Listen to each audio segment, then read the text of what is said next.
రాజకీయ వ్యవస్థలో ప్రభుత్వంతో నడుస్తుంది. వాళ్ళు ఏం చెప్తే అది చేస్తారన్నమాట కుక్కు. లేకపోతే ఏముంది ఇందులో, ఈ సెక్షన్స్ ఉన్నాయి, we are giving this FIR, we are going to remand him like this అని చెప్పడానికి ఏముంటుంది? చేయలేదంటే ఏంటి అర్థం?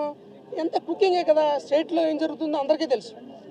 ఇప్పుడు అతన్ని బెదిరిస్తే ఎలా వదిలేస్తాం మేము? వంశీ గారే బెదిరించారనుకుందాం, ఎందుకు వదిలేస్తారు? వెరీ సింపుల్ కదా. అతనే చెప్తున్నాడు, నా చేత సంతకం పెట్టించుకొని సాక్షి సంతకం అని చెప్పి ఎఫ్ఐఆర్ కింద చేశారని చెప్తున్నారు. ఇవన్నీ చూస్తే ఎట్లా అనిపిస్తుంది? చెప్పింది కూడా మ్యాజిస్ట్రేట్ చెప్పారు. ఊరికినే ఏదో పత్రికా ముఖంగానే ఊరికి ఎవరికో కాదు. It is 164 statement recorded by particular magistrate. ఎవరైతే కంప్లైంటెంట్ అనుకుంటున్న సత్యప్రసాద్ని ఈరోజు ఎర్లీ మార్నింగ్ వైజాగ్లో పిక్ చేశారు పోలీసులు. విత్ సీసీ ఎవిడెన్స్ కూడా లభించింది. వాళ్ళు ఇప్పుడు తీసుకుని వెనుకొస్తున్నారు. కంప్లైంట్ని పోలీసులు బలవంతంగా ఎందుకు పిక్ చేసి తీసుకురావాల్సిన పరిస్థితి ఎందుకైంది? ఇప్పుడు అదే ఈ కేసు నేపథ్యం చూస్తే ఫస్ట్ నుంచి రెచ్చగొట్టారు, పార్టీ ఆఫీసులో గొడవ చేసిన తర్వాత సీఎని కూడా కొట్టారు.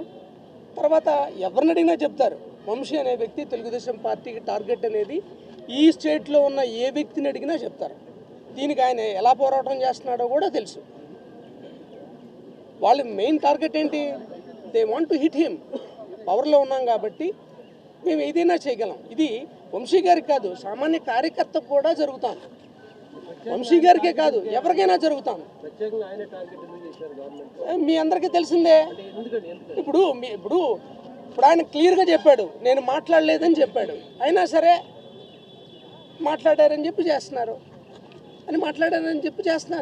నేను మాట్లాడలేదని చాలా సందర్భాల్లో చెప్పాడు.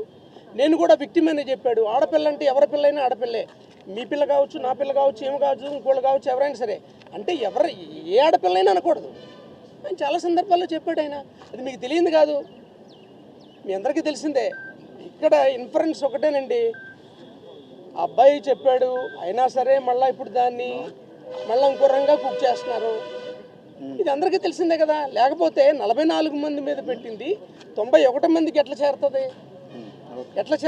అంటే అక్కడ ఎవరు వైసీపీ వాళ్ళు ఉంటే వాళ్ళందరినీ కుక్ చేయడం, అంతే కదా.